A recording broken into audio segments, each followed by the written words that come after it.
À présent, le volet éducation de ce journal avec cet atelier sur le renforcement de l'éducation à la santé sexuelle et de la reproduction au pré-primaire et au primaire. Ce sont près de 91 enseignants qui ont été outillés sur comment parler de sexualité aux enfants. Reportage Rodolphe Mukambi Boma et Richard Moubiwa.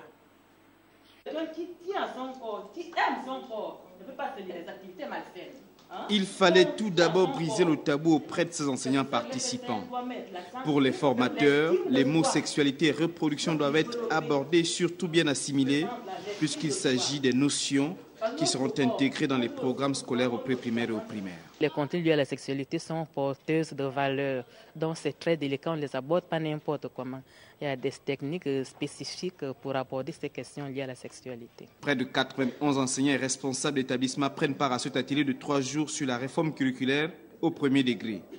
Tous sélectionnés pour être des enseignants expérimentateurs en éducation sexuelle et la santé de la reproduction. Quand on est face à un nouveau concept, la première question qu'on se pose, c'est qu'est-ce que c'est, pourquoi et comment. Donc les différents modules de cet atelier seront axés sur ces interrogations. Qu'est-ce que c'est? Donc c'est sur les généralités, on va clarifier le concept de l'éducation sexuelle et santé de la reproduction. Comment enseigner ces contenus. Il y aura également un module sur les stratégies d'enseignement-apprentissage. Les premiers enseignements seront dispensés dès cette année scolaire 2018-2019 aux enfants du pré-primaire et du primaire.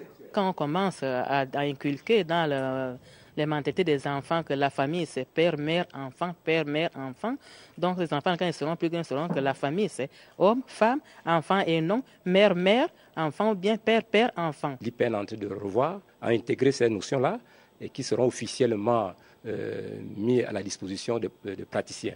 Actuellement, nous sommes qu'à la phase expérimentale. Donc, nous formons des enseignants expérimentateurs qui vont enseigner ces questions-là cette année, l'année 2019, avec l'appui de l'UNFPA. Cette réforme à terme permettra aux enfants de développer les comportements psychosociaux vis-à-vis d'eux-mêmes et surtout vis-à-vis de leur entourage. Elle pourrait également être un véritable remède à la sexualité précoce et à la propagation des maladies sexuellement transmissibles chez les mineurs.